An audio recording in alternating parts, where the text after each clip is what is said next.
Bentornati sul canale del Demiurgo. Abbiamo un problema gravissimo. Sono le 2 di notte e io non riesco a dormire. Devo assolutamente fare questo video perché è notizia recentissima che l'altro emulatore che era rimasto in piedi della Nintendo Switch, ovvero Ryujinx, è stato buttato giù dalla Nintendo, dalla grandissima N fascista.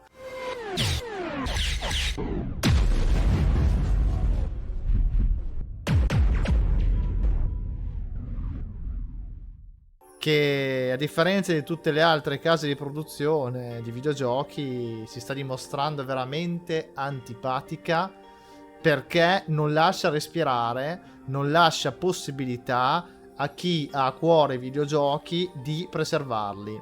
Io voglio assolutamente parlare di questo argomento con voi, perché dopo appunto che è stato buttato giù Yuzu, faceva strano, no, che l'altro emulatore più famoso della Nintendo Switch fosse rimasto in piedi, ma è stata questione di tempo. In realtà è passato più tempo di quanto potessimo pensare. È stato buttato giù anche l'altro. Quindi il discorso qual è, ragazzi? Il discorso è molto semplice, che è un periodo molto grigio, molto brutto per chi ha a cuore i videogiochi, nel senso che l'emulatore in sé non è illegale.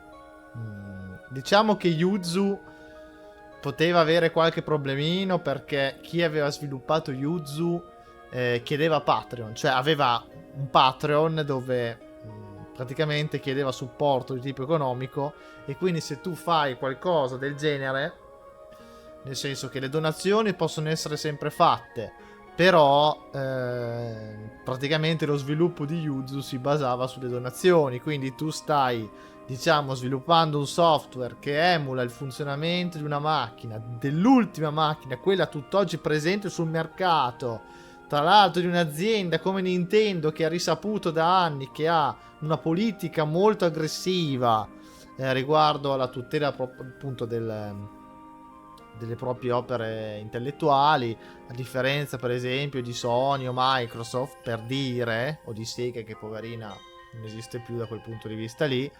Ecco, te la vai un po' a cercare, ecco, perché sembra che tu stai portando avanti un progetto, appunto, che sebbene tu lo definisca e lo definisci con lo scopo di preservazione di storia e cultura videoludica, che poi, ripeto, emulare le console attualmente presenti sul mercato non è proprio non è che si può giustificare questa azione con il fatto di preservare la storia videoludica, nel senso che la console è tuttora presente. Lo puoi fare non appena la console cessa di essere prodotta, cessa di essere supportata dalla Nintendo stessa.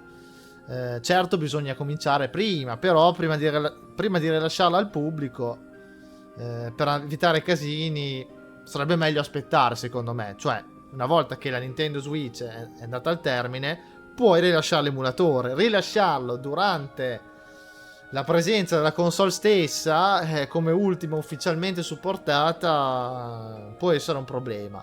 Se poi ti fai anche pagare per lo sviluppo, per sostenere lo sviluppo, vai un po' a metterti in difficoltà. Il caso di Ryujinx invece è stato veramente strano, nel senso che chi sviluppava Ryujinx non aveva un Patreon, da quanto so, mi sono abbastanza informato. Quindi è proprio Nintendo che ha dichiarato guerra feroce all'emulatore. Diciamo che il tutto è cominciato nella fine degli anni 90, quando è stato, diciamo, sviluppato il primo emulatore per Nintendo 64, HLE credo si chiamasse, e lì Nintendo ha cominciato subito a cercare di buttarlo giù, ma ha perso la causa, nel senso che appunto l'emulatore in sé è stato dimostrato legalmente, non è illegale. È illegale, diciamo, il reperire le ROM in maniera non legale, appunto, quindi scaricandola da internet senza averle pagate. Ed è appunto per questo che Nintendo, da quell'anno in poi, ha sempre cercato di buttar giù i siti che appunto tenevano in piedi le ROM, cioè che conservavano le ROM di ogni sistema, perché appunto l'emulatore in sé non è illegale, almeno è sempre stato così. Però un emulatore senza i giochi, voi sapete, è inutile. Appunto, c'è uno youtuber storico di YouTube che ci ha fatto un bel video sopra questo argomento, che adesso voglio vedere con voi e commentare insieme a ghiaccio, insieme a un altro YouTube, al video di un altro youtuber molto importante sulla piattaforma, perché voglio aggiungere delle cose, voglio dire la mia dopo aver fatto questa introduzione. Tra l'altro, ragazzi, se questi argomenti vi interessano, video come questi vi interessano, vi consiglio di iscrivervi al canale se non l'avete già fatto. Iscrivetevi pure al mio canale, mettete mi piace, condividete il video, attivate la campanella per ricevere le notifiche, perché io faccio sempre dei video su argomenti simili, comunque inerenti al retro gaming, ma anche altre cose.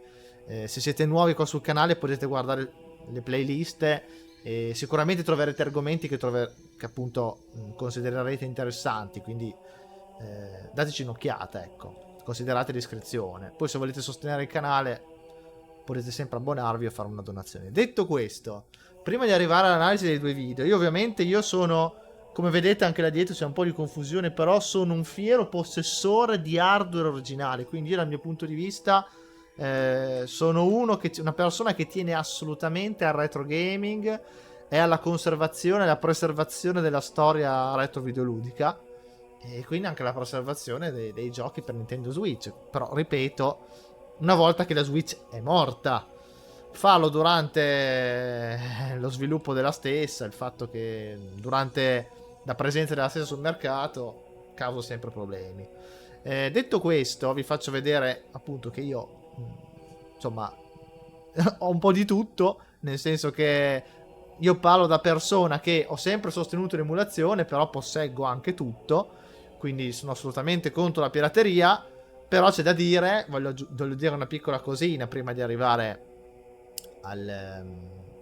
all'analisi dei video, appunto, che la manovra di Nintendo è stata quella di togliere appunto il cibo al lupo, dove appunto, come ha detto Giorgio Cappello di Paglia, con una bellissima similitudine, metafora, paragone, l'emulatore per Nintendo è il lupo, non potendo distruggere il lupo perché in sé il lupo non è illegale, va a togliere il cibo al lupo, cioè i siti che ostano, che tengono in piedi in archivio le ROMs.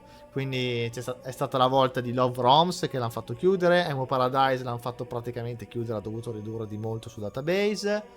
C'erano stati anche altri attacchi, questa volta non di Nintendo ma parlo in generale, per esempio lo storicissimo Domus Station, che praticamente era il miglior sito esistente per quanto riguarda l'emulazione PS1. Era una cosa veramente incredibile quel sito lì. Per fortuna sul mio canale trovate il video completo che è a testimonianza di questo sito, che penso sia l'unico video dove è presente ancora, sono presenti visibili al 100% i tutorial avanzati per quanto riguarda la prima PlayStation, quindi come masterizzare i giochi in modo corretto sulla console, la guida alle sottotracce, le protezioni anticopia, la rimozione delle protezioni antipirateria con l'applicazione di patch, tutte cose avanzatissime che erano soltanto spiegate in quel sito, da cui io ho imparato e ci ho fatto un bel tutorial. Meno male che l'ho fatto, perché è stato buttato giù quel sito lì dopo poco tempo.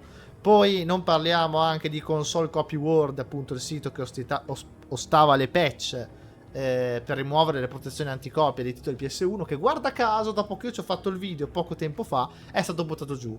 C'è da dire che, non lo so, sul web c'è la maledizione del demiurgo. Il mio canale evidentemente è maledetto, perché io mi ricordo benissimo nel 2017 io ho fatto un video dove appunto quando ancora il mio canale non era proprio legit, nel senso che trattavo anche argomenti abbastanza controversi dal punto di vista legale.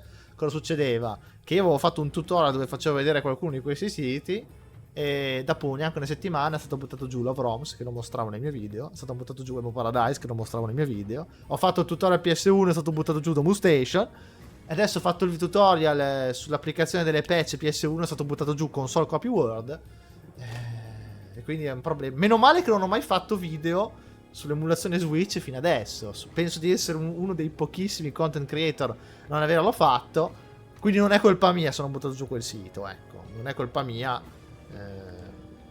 Cioè questi emulatori intendo. Mi auguro che possiate perdonare il casino, ma e la polvere, ma sto cambiando casa e non ho veramente avuto tempo di sistemare per bene tutto. Però insomma, questi qua sono tutti i miei sistemi collegati, quindi come vedete probabilmente non li conoscerete tutti, però come vedete per quanto riguarda la preservazione videoludica, insomma sono armato bene. Qui c'è qualche console scollegata ma che funziona perfettamente.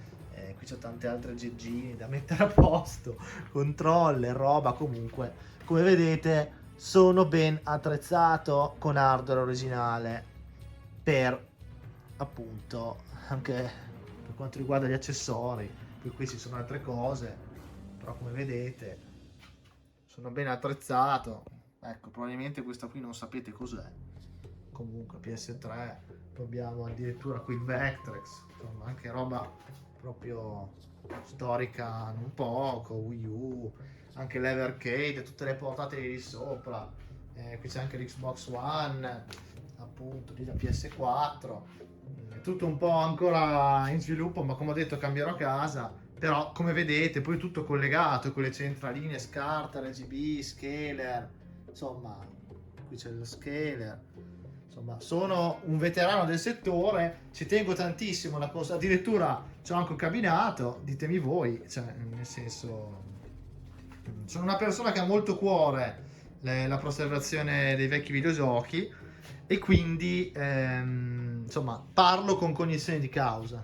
Prima di passare all'analisi dei video, ci tengo a precisare un'ultima cosa. Io non ho mai capito e vorrei che voi diceste la vostra nei commenti. Mi raccomando, commentate. Poi se vi piace il video mettete mi piace, iscrivetevi al canale, ve lo ripeto ancora una volta.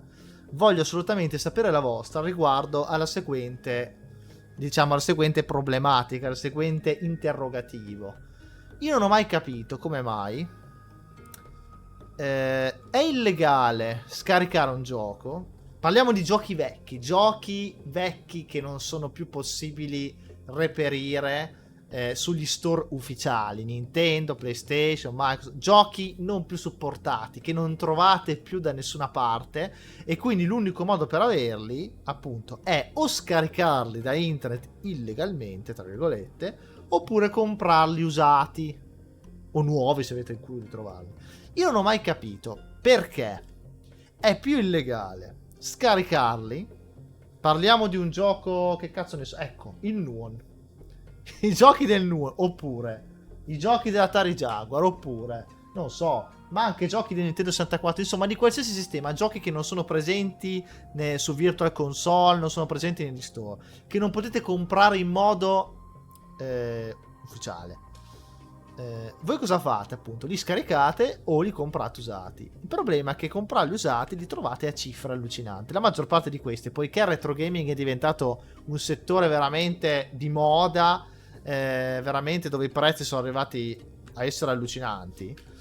Non so, facciamo un esempio. Come ho già detto altre volte, Iron Soldier 3 del Nuon, per dire, o che ne so, ma tanti altri.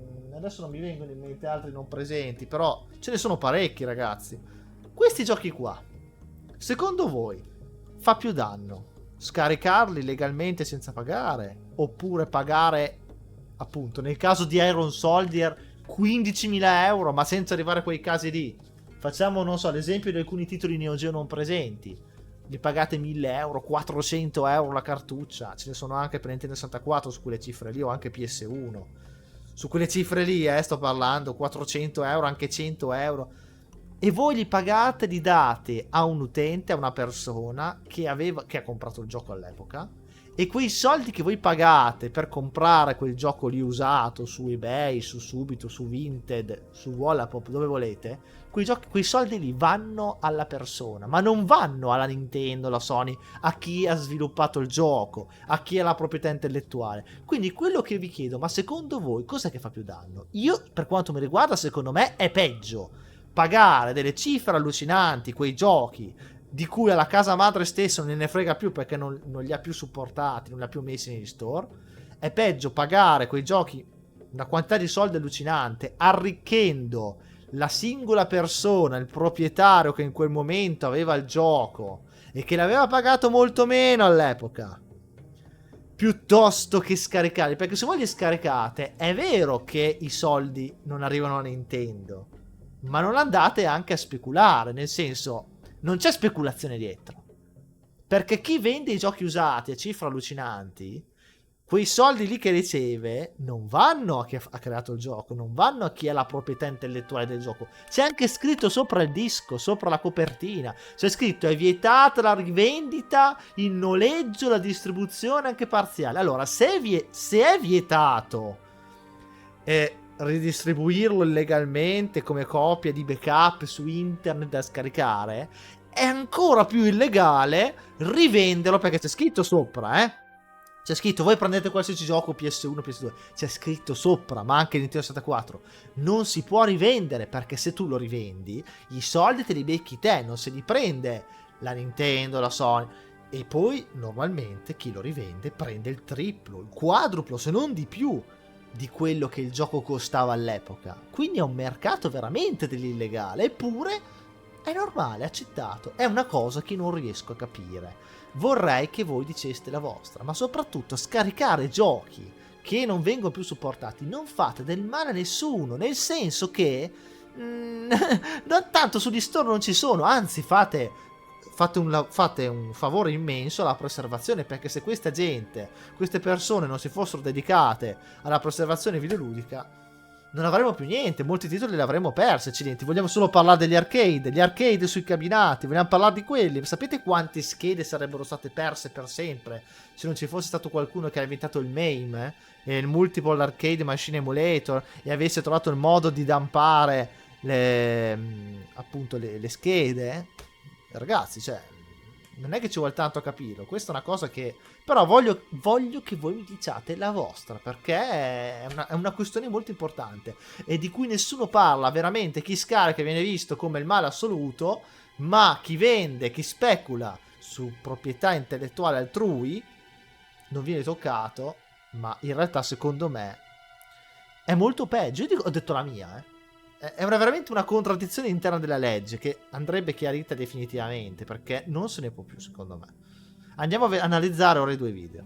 Allora, guardiamoci assolutamente questo video di Modern Vintage Gamer, che è un punto di riferimento per quanto riguarda l'emulazione e non solo, in inglese, ma che è fondamentale. Io metto i sottotitoli così capiamo meglio, perché spiega benissimo un po' com'è la faccenda di appunto Ryujinx.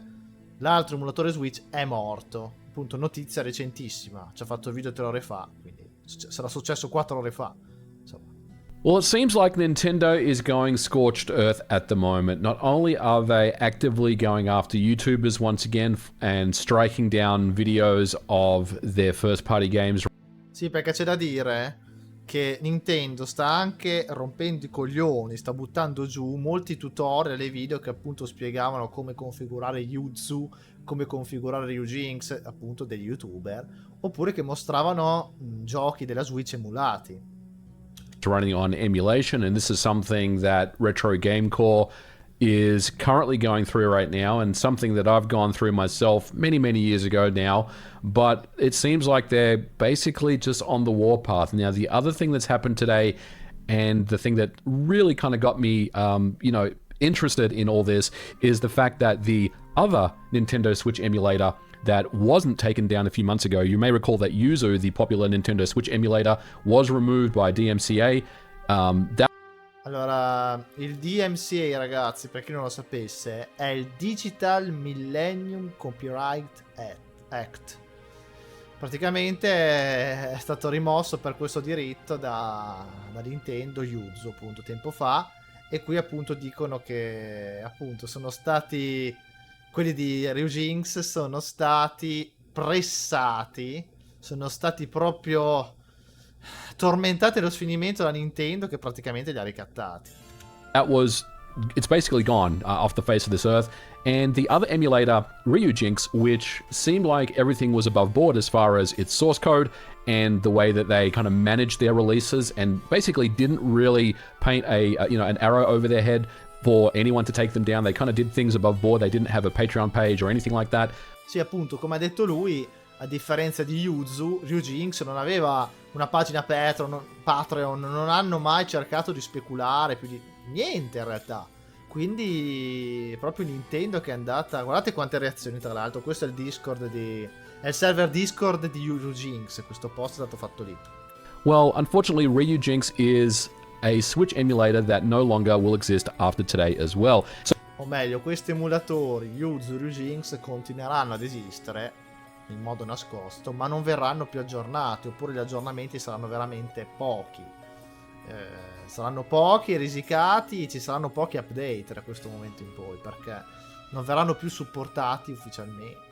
So if we take a look at this particular post, it came from Oatmeal Dome over on Twitter, and they say, Ryujinx, a Nintendo Switch emulator, has ceased development. The lead developer was pressured by Nintendo of America into shutting down the project. È stata Nintendo of America che l'ha costretto a chiudere il progetto. Probabilmente quello è successo, ragazzi.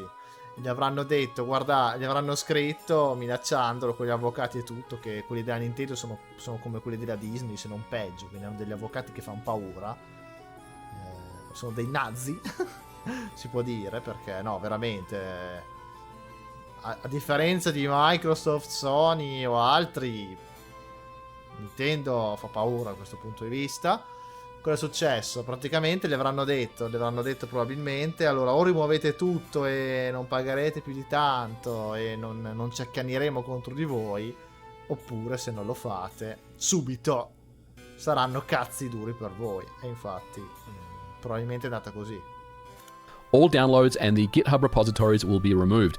And this was the particular post that the one of the developers of Ryujinx posted in their Discord channel, and it says the following. Yesterday, GDK Chan was contacted by Nintendo and offered an agreement to stop working on the project, remove the organization and all related assets he's control of. Praticamente è stato costretto a fare, chi ha fatto Ryujinx, a fare un accordo con Nintendo per rimuovere tutto il sito, il progetto, l'organizzazione e tutto ciò che era relativo ad esso. While awaiting confirmation on whether he would take this agreement, the organization has been removed, so I think it's safe to say what the outcome is. Rather than leave you with the only panic and speculation, I decided to write this short message to give some closure. These words are my own, I don't want to speak for anyone else here, so just remember that while reading. Thank you to everyone who contributed code, documentation, or... Praticamente hanno preferito dire fin da subito, nonostante il contratto, l'accordo non sia stato ancora fatto, chi ha sviluppato Ryujinx ha preferito dire fin da subito che è inutile lasciare le persone nel panico e nel dubbio, cioè dire forse sarà costretto a fare, così le persone speculano, cominciano ad aver panico, vengono 1000 video. Hanno detto subito che è inutile più che altro far aspettare, cioè il contratto è come se l'avessi già fatto, nel senso che praticamente è obbligato a farlo questo accordo, e quindi praticamente Ryujinx si può definire morto, ma si può definire morta un po' l'emulazione Switch in generale. Or issue reports to the project. Thank you all for following us throughout this development. I was able to learn a lot of really neat things about the games I love, enjoy them with renewed qualities and unique circumstances. And I'm sure you'll have experiences that are similarly special. I'm extending... Che poi c'è da dire appunto che l'emulatore, appunto per PC della Nintendo Switch, rendeva i giochi della Switch e la Switch stessa migliore, nel senso che è più performante il PC, quindi...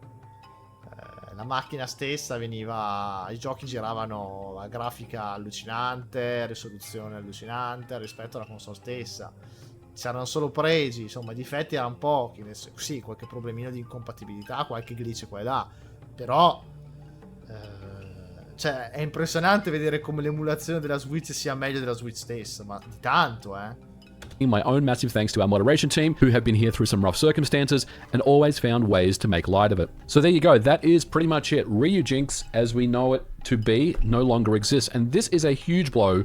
Adesso qui ragazzi non voglio più che altro attediarvi con tutto il video che poi è in inglese, però è stato veramente un colpo duro alla preservazione videoludica, perché appunto adesso non è tanto il problema, però fra 10-15 anni questo tipo si sentirà la mancanza, nel senso che quando poi la Switch sarà morta e sepolta, il fatto che hanno fermato questi emulatori che li hanno fatti chiudere sarà un bel peso, nel senso che ci si renderà conto che fra 10-15 anni poi magari saremo ancora indietro con lo sviluppo di questi emulatori in modo efficiente, quindi non sarà possibile preservare al meglio i giochi della Switch quando la Switch sarà morta.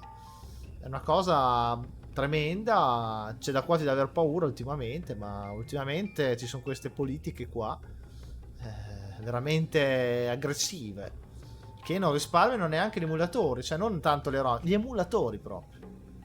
Detto questo, non è che devo dire molto altro, questo era il post ufficiale, ho voluto farvelo vedere. Poi il video intero, ragazzi, lo potete cercare se volete sapere maggiori dettagli, tanto è Modern Vintage Gamer, è famosissimo. E l'altra cosa che voglio fare vedere, appunto, è di un youtuber italiano che l'ho citato prima, Giorgio Cappello di Paglia, che ha fatto un video veramente interessante e completo sull'argomento. Voglio vederlo con voi e aggiungere qualche dettaglio, poi chiudiamo il video. Ok? Benvenuti nella mia carissima cameretta. Oggi voglio fare un video serio su un argomento che è quello del retro gaming, delle ROM e del perché Nintendo si è resa veramente antipatica, abbia messo i bastoni fra le ruote a chi come me vuole giocare a vecchi titoli del passato, giochi che sono difficilmente reperibili o comunque difficili da giocare sui televisori di adesso. Non sei il solo, non sei il solo, quindi, perché sia come console e giochi, qui ce n'è di roba. Io sono fortunato perché ho l'upscaler e ho anche il TV CRT, anche quella professionale, come avete visto. Però non è la norma per l'utente medio, la persona media, il giocatore medio non ha questa roba. Ecco, io sono un caso un po' particolare. Però, insomma, ha perfettamente ragione. Di giochi poi ne ha tantissimi anche lui. Vedete, io ho una marea di giochi vecchi e nuovi, però ovviamente non è facile attaccare una Play 2 e dopo 2 secondi aver voglia di attaccare una PlayStation 3 con tutti i cavi che ne concernono. Anche lì, quello è quello che persone normali fanno. Io sono abbastanza malato, ho tutto già collegato pronto, non devo toccare un cavo, però ho dovuto spendere un sacco di soldi, studiare un sacco. Poi rilascerò a breve un video tutorial su questo argomento sul mio canale, quindi vi consiglio ancora una volta, se vi piacciono questi argomenti inerenti a questo mondo, di iscrivervi, mettere mi piace, condividere il video, commentare e se volete anche abbonarvi o supportarmi con una donazione, perché spiegherò in maniera più semplice possibile come collego tutto questo e come è possibile fare un setup del genere, dove appunto non c'è bisogno di staccare ogni volta, collegare, stacca la Play 2, metti il Dreamcast, stacca quello. Ecco, perché, come ha detto lui, è un bel casino. L'utente normale queste cose non le fa. Vi anticipo che ci vogliono un po' di soldini da parte, perché tra scaler, appunto l'upscaler, SCART switcher, SCART splitter, component switcher, è un bel casino. Però ragazzi, l'emulazione resta sempre il modo più comodo, soprattutto per chi non ha l'hardware originale. Ecco, l'importante è avere i giochi, almeno i giochi, perché l'emulatore in sé non è illegale, però i giochi li dovete avere, come lui e come me.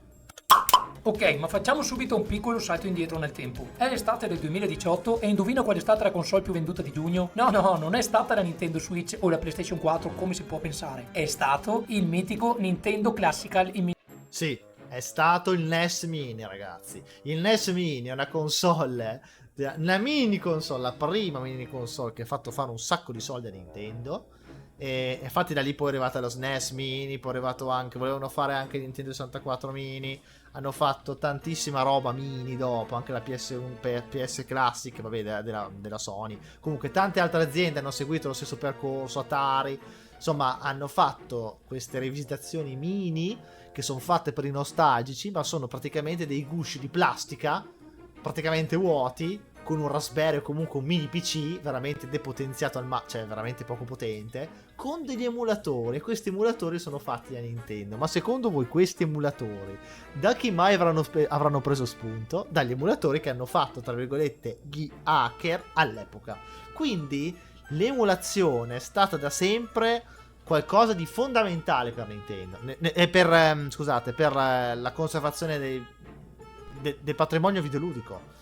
Ed è innegabile dire questo. Io lo dico da persona, come vedete, che fa di tutto tranne che emulare. Io emulo veramente poche volte e emulo quando c'è qualcosa che non riesco a trovare. Appunto nel caso dei giochi arcade non posso avere tutte le schede, ne ho qualcuna, ma molte le emulo sul computer nel cabinato. Però come vedete cerco sempre di ottenere l'esperienza più simile e fedele all'originale possibile. Cabinato con tubo catodico, appunto la plancia, tutto originale, cablaggio Jamma, tutto il più possibile originale, almeno il supporto, il controller, l'hardware averlo originale. Poi le cose in sé dipende, insomma, sì, quando bisogna emulare si emula, però capite bene che è veramente ambiguo l'atteggiamento di Nintendo, che rompe tanto le palle a chi sviluppa l'emulatore, adesso addirittura li bolla come cose illegali gli emulatori, però essa stessa ne usufruisce, capito? Miniatura. Il Nintendo Classic è quel Che ripeto, l'emulatore è stato fatto da Nintendo, ma quell'emulatore prende molto spunto dagli altri emulatori fatti prima, da altri. rifacimento del mini Nintendo che sinceramente a me non va proprio tanto a genio, perché io sono più per il purismo, io sono Anche più per io. comprarsi un NES vero e autentico piuttosto che un NES rifatto con un circuito di adesso. Anch'io, giocare su tubo catodico se possibile. Insomma, questo mini NES ha debuttato intorno ai 60 euro e veniva commercializzato O almeno con un upscaler di qualità, perché sennò è un macello. con soli 30 titoli classici preinstallati. Su una SD potrebbero starci tutti i giochi esistenti della console in questione, invece loro ti buttano 30 giochi come se ti dessero l'oracolo. Sì, sembra veramente ti dessero l'oracolo. Invece ti danno una miseria. Poi anche ma PS Classic, tutti quei mini qui hanno messo poi dei giochi non proprio tutti bellissimi o rappresentativi della macchina, quindi cioè non è neanche fatto bene. Forte del successo e dei soldi, ovviamente Nintendo l'anno dopo commercializzò il Super Classic Mini, cioè lo SNES. Anche lì stessa formula, pochi giochi. Beh, questo mini NES non è niente di super mega tecnologico. Sotto quel design nostalgico, infatti, il NES Classic non era altro che un piccolo dispositivo ARM con un emulatore sviluppato da Nintendo. Naturalmente non ci è voluto molto prima che la comunità lo hackerasse, permettendo a chiunque di caricare altri emulatori e tanti altri giochi. Sì, ripeto, anche perché non c'erano giochi bellissimi, cioè qualcuno sì, ok, però ci mancava tanta roba degna, ragazzi. Voi pagate queste macchinette una cifra, sono delle schedine molto semplici con 30 giochi in croce, con degli emulatori poi neanche ottimizzati benissimo delle volte. Ovviamente poi la comunità che sviluppa Homebrew eccetera, insomma, cerca di rendere il prodotto migliore. Quindi un piccolo computerino di scarsa potenza a tutti gli effetti. Il successo comunque è stato clamoroso, tanto che Nintendo ha sottovalutato la domanda e puff, è stato esaurito ovunque. I rivenditori ne hanno approfittato alzando i prezzi, tranne tipo le catene grosse tipo GameStop che teneva il prezzo legit perché non può fare queste bastardate. E il risultato è stato che noi poveri gamer nostalgici ci siamo ritrovati a inseguire un sogno retro quasi irraggiungibile, anche se comunque Sì, a sto punto ragazzi, cioè pagare 500 euro un mini NES, ma prendetevi il NES originale anche con la mod RGB, con la mod HDMI, prendetevelo completo e spendete uguale. Ma secondo voi, ma perché dovrebbe convenire una cosa del genere? Cioè vi prendete il NES con la modifica HDMI, spendete uguale, però almeno è un NES vero, non avete un pezzo di plastica con un chip dentro che emula. Cioè è follia sta roba, ma è follia. Cioè in questo caso appunto, cioè questo è veramente lo schifo più totale, perché la Nintendo appunto, che lei fa guerra agli emulatori, poi li usa essa stessa, che se fosse un po' più coerente, cioè se lei a lei dà fastidio il concetto di emulatore, non lo puoi usare te a tua volta, soprattutto se ti sei ispirata a quelli contro cui hai fatto sempre guerra, prima cosa. Poi tu mi vendi sto crocchio appunto che non vale niente in realtà, con pochi giochi, neanche tutti perfettamente rappresentativi della macchina, con solo 30 titoli, me lo vendi una cifra insomma non insignificante, e poi dopo cosa succede? Che chi lo possiede lo rivende a cifre allucinanti e ci specula lui e neanche la Nintendo sopra ci guadagna. Cioè vi ripeto, a me queste cose del rifacimento non è che stia tanto a genio, perché io voglio la plastica vecchia, voglio la sporcizia, voglio i comandi Shuda, voglio però comunque questi sono comode, queste retro console, perché voi le attaccate alle TV da adesso in HDMI, si vede bene, sono studiate, hanno dentro anche il sistema per l'autosalvataggio e l'autocaricamento, insomma. Ma sul più bello che i smanettoni pensavano di essere in paradiso, Nintendo è entrata in azione. A luglio 2018 infatti Nintendo ha deciso di fare causa a loveroms.com, era uno dei siti migliori in assoluto, veramente c'era di tutto. Trovavi anche tutte le ISO di backup PS2 italiane rarissime, trovavi di tutto. I siti più popolari per il download di ROM. Secondo Nintendo, LoveROM era un noob famigerato per giochi piratati. In meno di 3 giorni LoveROM è stato chiuso e altri siti hanno iniziato a sparire per paura di subire la stessa sorte. Anche il mitico Emu Paradise ha deciso di fermarsi momentaneamente per vedere in che acque si navigava. Sì, poi con uno script si riesce ancora a trovare i titoli, però Per poi Tamper Monkey si chiama questo script. Ritornare togliendo però tanta roba che pensava sarebbe diventata a rischio. Ma la battaglia non finisce qui. E l'anno successivo, cioè nel 2019, Nintendo ha portato avanti la sua crociata contro ROM Universe, un altro sito molto popolare. Ecco, questo me l'ho dimenticato. Questo è un altro sito che era popolarissimo, più di roba. Molto visitato, e questa è stata un'altra vittoria per Nintendo e un altro duro colpo per la comunità del retro gaming. Ora, adesso io ci tengo a precisare che Nintendo abbia tutto il diritto di proteggere i propri diritti d'autore. Nessuno lo nega, ci mancherebbe, perché quando tu fai un lavoro, quel lavoro è frutto della tua fatica, del tuo investimento e del tuo intelletto. Questo, ragazzi, è l'Ultra Save, che praticamente è un programma che tramite l'adattatore, questo qua che vedete sotto, ve lo faccio vedere, cioè ve lo fa vedere Giorgio. Il tuo investimento frutto della tua... Questo qua, questo accrocchio inserito nella porta sotto dove viene collegato 64 DD, permette di dumpare, di fare le copie delle cartucce. fatica, del tuo investimento e del tuo intelletto. Ma la vera domanda è: perché Nintendo dovrebbe sbattersi per combattere queste persone che stanno solo cercando di preservare giochi che altrimenti non sarebbero reperibili in modo legale e che neanche la Nintendo stessa ha intenzione di venderti tramite il Nintendo Shop, per esempio? Ma è quello che ho detto prima io, appunto. L'ha spiegato benissimo. Bella domanda, no? a questo ci arriviamo dopo. Nintendo è già nota per avere una lunga storia di battaglie legali contro l'emulazione e le ROM. Già nel 99 con l'emulatore Ultra HLE. Ecco, mi sono dimenticato Ultra, questo qua è l'emulatore, Ultra HLE. Già qui è cominciato tutto. Per Nintendo 64 ha cercato di bloccare l'emulazione, ma non ci è riuscita. Dopo la sconfitta in tribunale hanno cambiato strategia. Non potendo eliminare gli emulatori, hanno deciso di puntare sui siti che ospitano le ROM, perché ovviamente se non riesci a distruggere il lupo, il male in persona, cerchi di andare a togliergli il cibo dai denti sperando che il lupo muoia. Ma figuriamoci, tutta la community che adora il retro gaming non fa altro che infuocarsi di fronte a queste manovre. Ma nonostante gli sforzi di Nintendo c'è... Infatti l'unica cosa che ottengono è fare incazzare la gente, che c'ha passione, perché è così. Come ve l'ho detto anche il discorso di prima, poi vi ho sollevato con la domanda che appunto voglio sapere la vostra nei commenti, su che cosa è più illegale tra le due cose che ho detto prima, appunto. C'è un sito che ha resistito a tutto questo e si chiama archive.org. Come mai? Archive.org regge ancora, perché, poi lo dirà, viene rinnovato ogni 3 anni la licenza di MCA, appunto. Però non è detto che venga rinnovata sempre. Direte voi? Beh, grazie ad un'esenzione del DMCA che consente di archiviare software d'epoca. Ma attenzione, questa esenzione non è permanente, perché... Sì, praticamente archive.org riesce a avere un'esenzione contro il Digital Millennium Copyright Act, con la scusa che è un archivio storico di preservazione storica. Però ogni anno, ogni 3 anni, quando scade, è sempre a rischio, ragazzi, perché potrebbe cambiare tutto, E ogni 3 anni viene riconsiderata, e se un giorno venisse revocata, addio anche ad archive. Anche perché Nintendo ha un potere mediatico e economico assurdo, riesce a pagare i giudici, riesce a corrompere, ragazzi, quindi se va a mettere in testa quel giudice lì che che rianalizza il caso ogni 3 anni, che è illegale, butta giù anche Archive.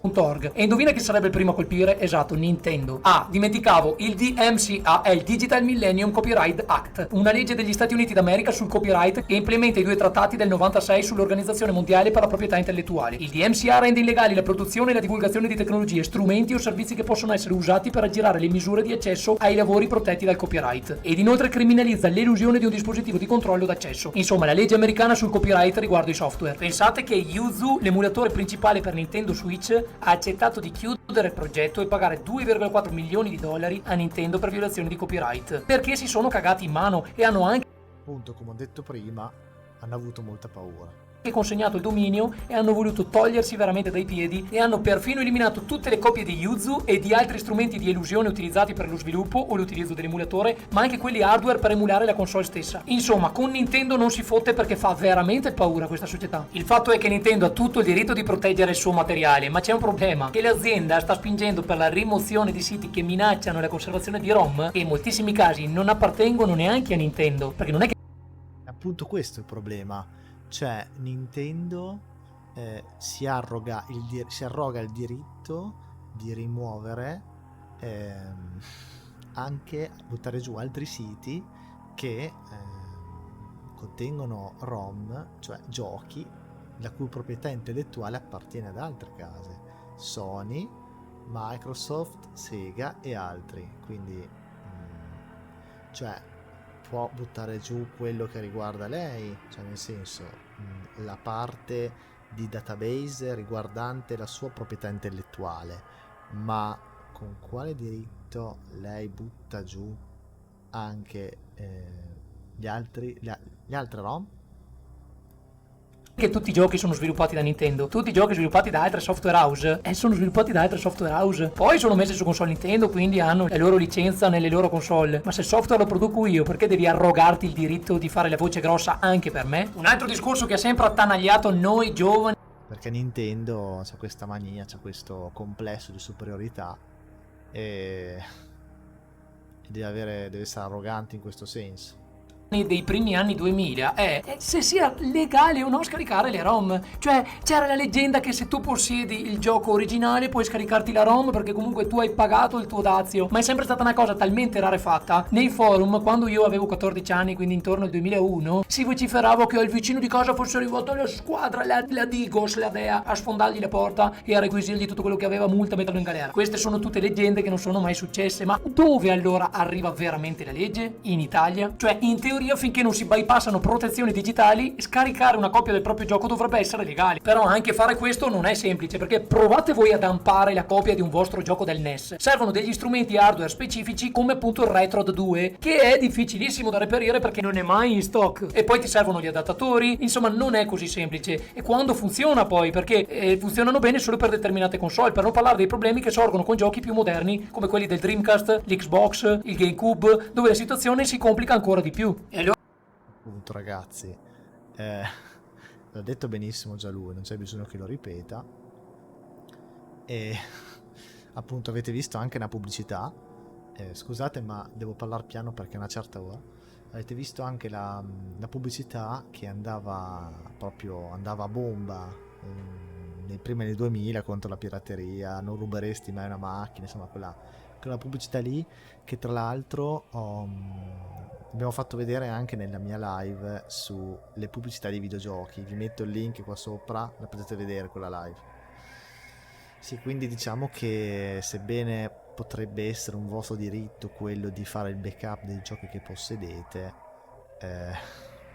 diciamo che è complesso perché richiede la presenza di hardware quasi sempre specifico, soprattutto se si tratta di cartucce, di giochi su cartuccia, oppure su unità disco particolari come la GD-ROM del Dreamcast. Insomma, appunto anche i titoli PS1 avevano le protezioni anticoppia. È complesso, no? Allora possiamo fidarci di Nintendo per preservare la loro storia, cioè la loro storia, mica il piacere lo fanno a me, cioè sì, giocando, però, cioè la loro cacchio di storia. Hanno già dimostrato di fare il minimo indispensabile, soprattutto con servizi come la Virtual Console su Wii U. Erano andati anche benino, vi avevano messo i vostri titoletti, l'avevano anche supportata. L'attuale Nintendo Switch Online non ha tantissimo, cioè se guardiamo bene la Virtual Console della Wii offriva sui 430 giochi, mentre quello della Wii U sui 320. Mentre oggi il Nintendo Switch Online offre solo 275 titoli.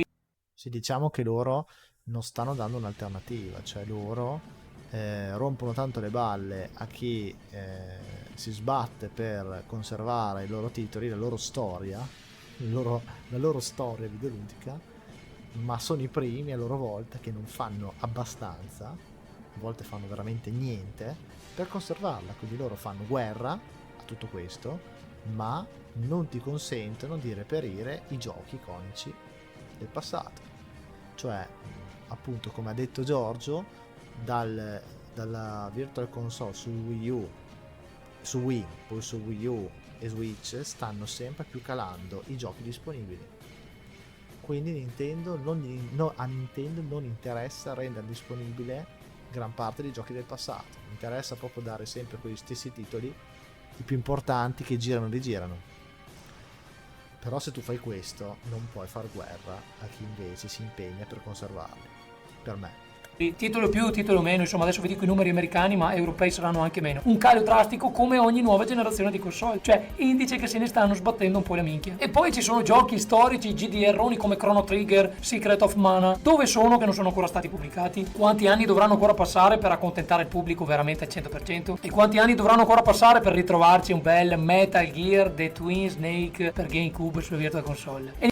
Quello è solo un esempio, in realtà ce ne sono tantissimi di titoli, però è un bel esempio perché è un gioco fenomenale che non si trova. Nintendo non si è mai espressa riguardo a questo argomento, senza contare la MiG Switch e la MiG D2, che sarebbe la copia cinese della MiG Switch, quindi la nuova versione. Quindi lì Nintendo non so che casini farà, perché la MiG Switch è veramente potente. L'unico problema della MiG Switch è che devi cliccare, cioè tirare fuori la cartuccia ogni volta per cambiare gioco, e quindi va a distruggerti il vano. Ma anche lì hanno trovato dei sistemi e degli adattatori che ti permettono di switchare, quindi Nintendo insomma in questo caso è spacciato. Ma soffermiamoci un attimo sulla community dei fans del retro gaming, cioè gli hacker che vanno a rimpolpare questo parco titoli ROM. Cioè l'emulazione di questi hacker supera di gran lunga quella ufficiale offerta da Nintendo. Eppure questi sforzi non vengono valorizzati, cioè gli hacker di ROM, i modder, coloro che creano traduzioni Vogliamo parlare della collection per Switch di Super Mario 64, Super Mario Sunshine, quella lì ragazzi,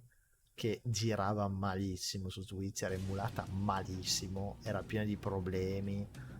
O vogliamo parlare di altre compilation con quelle di GTA ottimizzate malissimo, che invece appunto su cui invece giravano, invece sugli emulatori fatti dagli hacker tra virgolette, giravano molto meglio, giravano perfettamente.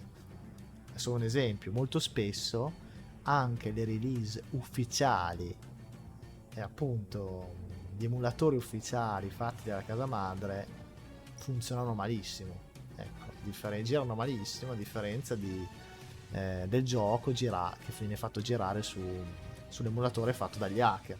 Dei giochi aggiungono nuove funzionalità. Tutte queste persone sono fondamentali per riportare in vita i giochi del passato, e si sa che queste comunità campano solo di gloria, cioè non ricevono niente, a meno che non si facciano il loro sitino con quelle pubblicità stracce che si guadagnano 2 euro ogni miliardo di visite. Sì, e poi se lo fanno Nintendo viene a romperti il cazzo, ecco, quindi non ci guadagnano niente. Senza queste comunità appassionate di hacker, molti giochi retro non sarebbero mai stati recuperati o tradotti addirittura. Ricordiamo Final Fantasy VII originale tradotto dai Sadness, ci ha messo una vita, ero bambino, sono diventato... Sì, un'altra cosa che si dimentica spesso è che grazie appunto a questi hacker, al dumpaggio dei giochi eccetera, è stato possibile appunto fare anche traduzioni, hack ROM, tantissima roba, patch varie che migliorano problemi, e quindi bisogna capire l'importanza del lavoro svolto da queste persone. grande. Ora che l'hanno tradotto non ne avevo neanche più voglia, non me lo sono neanche mai fatto in italiano, e adesso sto giocando i remake. Allora, il discorso è semplice: internet è vasto e non debelleranno mai tutte le ROM esistenti negli archivi, nei computer della gente, quindi non c'è pericolo riguardo a questo discorso. Però ogni volta che chiudono un sito di alto profilo di ROM è un duro colpo per la conservazione di videogiochi. Non possiamo fidarci di Nintendo per preservare la storia del gaming. Le loro azioni finora hanno dimostrato che preferiscono controllare piuttosto che conservare i loro sforzi, la loro storia. E sì che sono giapponesi, sono molto ancorati al passato e alle loro tradizioni. E questo è un grosso problema per il futuro della conservazione dei giochi e della memoria che abbiamo dei nostri ricordi. Quello che ho imparato io dalla pirateria è che non è una questione di prezzo, è una questione di servizio. Il modo più semplice per fermare la pirateria non è mettere al lavoro la tecnologia anti-pirateria e inventare nuovi sistemi per stroncarla, ma dare alle persone un servizio migliore di quello che stanno ricevendo dai pirati. Quindi se Nintendo vuole Questa frase ha detto tutto, la risentiamo una volta. Questa sarebbe davvero la soluzione. semplice per fermare la pirateria non è mettere al lavoro la tecnologia anti-pirateria e inventare nuovi sistemi per stroncarla, ma dare alle persone un servizio migliore di quello che stanno ricevendo dai pirati. Quindi se Nintendo vuole semplice. Peccato che Nintendo non lo fa, ma non lo fanno neanche le altre case. E poi si lamentano che c'è la pirateria. Combattere la pirateria, che mi offre un servizio migliore, come è stato per Spotify, che ha sconfitto la pirateria. Anche perché c'è da dire che cazzo Nintendo i giochi li fa pagare sempre un botto, ma sempre, cazzo, allora almeno dammi un servizio buono, dove ci sia tutto, allora a quel punto la pirateria diventa inutile. Ma dare alle persone un servizio migliore di quello che stanno ricevendo dai pirati. Quindi se Nintendo vuole combattere la pirateria, che mi offre un servizio migliore, come è stato per Spotify, che ha sconfitto la pirateria, più o meno, dando un servizio molto migliore di Pirate Bay. Questi tentativi di rimuovere i siti di ROM non fanno altro che incoraggiare più persone a scaricare le ROM. La paura di perdersi qualcosa è una cosa reale. Esatto, perché la prima regola, anche psicologica, è che più tu mi proibisci qualcosa, più io vado contro, io la farò. Il vero modo per risolvere il problema, se vuoi vincere e vuoi farmi fare quello che vuoi te, devi praticamente togliermi le condizioni tale per cui io possa avere voglia di fare quello. Sicuramente più tu me lo proibisci, più lo vorrò fare. È un meccanismo psicologico. Poi soprattutto chi ha questo fetish dell'andare contro la legge, ancora di più, no? Se tu invece crei delle condizioni legali tale per cui non è più conveniente, non vale più la pena andare contro la legge, il problema è risolto.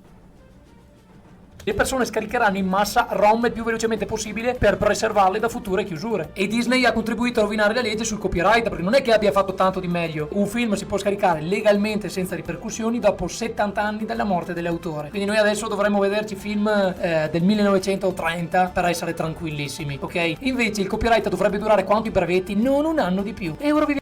Esatto, questa è una paraculata assurda, secondo me. Cioè 70 euro, 70 anni.